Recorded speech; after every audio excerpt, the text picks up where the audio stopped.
If the St. Pat's players were feeling the pressure of occupying bottom spot of the table, they certainly didn't show it, wasting no time in going on the attack. Across from Darragh, Markey fell to Kurtis Byrne, who set up Christy Fagan, but he couldn't find the target. Soon after, Conan Byrne's free from the right landed in the path of Bermingham. The skipper made no mistake, sending his left-footed shot past goalkeeper Stephen McGuinness, giving the fans something to cheer about.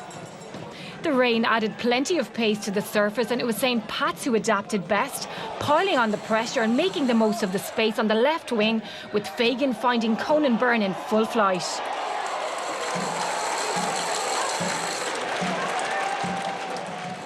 It was all one-way traffic in the first half. This cross from Conan Byrne presented an opportunity for Markey to get on the score sheet.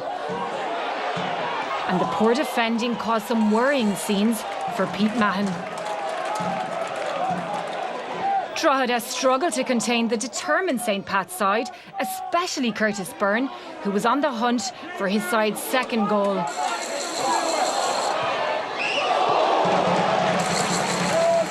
Liam Buckley looked on, undoubtedly relieved. A corner from Byrne caused more problems for Drogheda, as it was knocked from the head of Birmingham to the feet of Rory, and despite the numbers in the box, no attempt was made at a clearance. The script of the game continued, with Drogheda failing to get any foothold in the action, allowing St. Pat's to pounce at every juncture, keeping McGuinness on his toes. When Pete Mahon's men did get up the pitch, they did their best to make it count. This cross from Gareth McCaffrey landing close to the head of Jake Hyland, who made the most of the chance.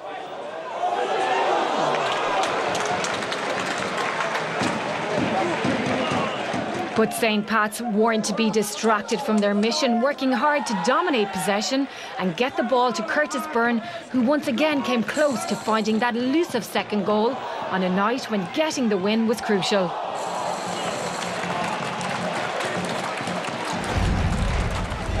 Ahead of the game, Buckley said he was looking for a reaction from his players, and they certainly delivered on that. A nice run from Markey, followed by a pass straight to the boot of Kurtis Byrne, gave him his third goal in as many games. And it was definitely one worth celebrating.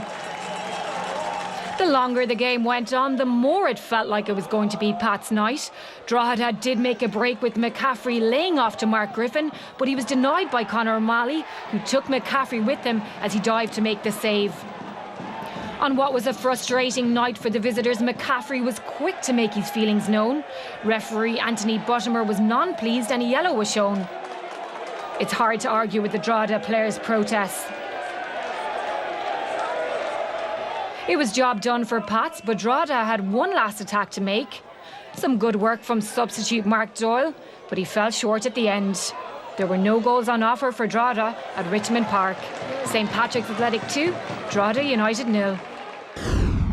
In fairness, thought the keeper played particularly well for them as well, especially in the first half, but overall, just a better performance. He just performed well over them, to be honest. So the fans were right to be positive tonight ahead of the game, as the result moves them out of bottom spot and into 8th place. So hope reigns supreme once more in Richmond Park. Johnny, I think it's always interesting to hear from the fans. They're the people who are there week in, week out, cheering on their team. And the fans that Marie spoke to down at Richmond Park weren't overly concerned that it was going to be a really troubled season for St. Pat's, but they did accept that it's going to be an up and down sort of. Well, as Liam said, it's in transition. New players coming through. It's been a poor enough start. Got to fax that there to our bottom of the table going into the game. It was important that he got the win, but the fans up there are not too harsh. Like, in fairness to Liam, he's won the cups, he's won leagues, he's won league cups, won FAI cups, so the fans ain't too harsh and they know it should be okay, and it was a good performance from them the other night. Dave, is there enough? Now, we talked about the bottom 6, which is emerging, and a top 6, which appears to be emerging. Is there enough quality in the St. Patrick's Athletic squad to put them into the top 6 for the rest of the season? I think there is, Peter. I think it's we all know, as Johnny said there, what Liam's done. He's been a very, very experienced manager.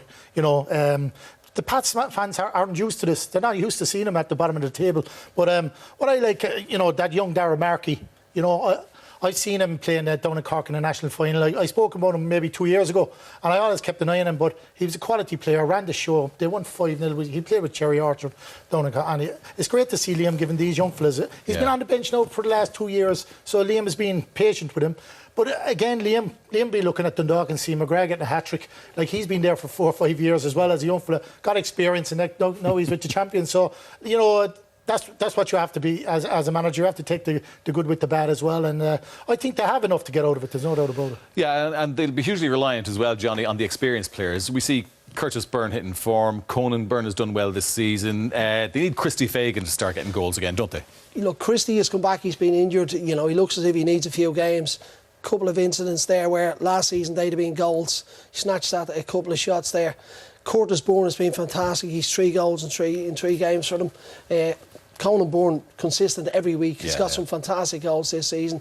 But for me, Kurtis Byrne is an important player for them now. As I said, getting the few goals in the last few games. And the first goal on the night, David, came from a less likely source. Ian Birmingham doesn't score many, but this was as important as any. Conan Byrne puts the ball in. Ian Birmingham peels away, but Pete Man must be, you know, tearing his hair out. That kind of defending is absolutely scandalous, you know. Like Markey is on here, as Dave said, nice fee, gets around with perfect weight on the pass here for Kurtis Byrne. Good first touch and a clinical finish.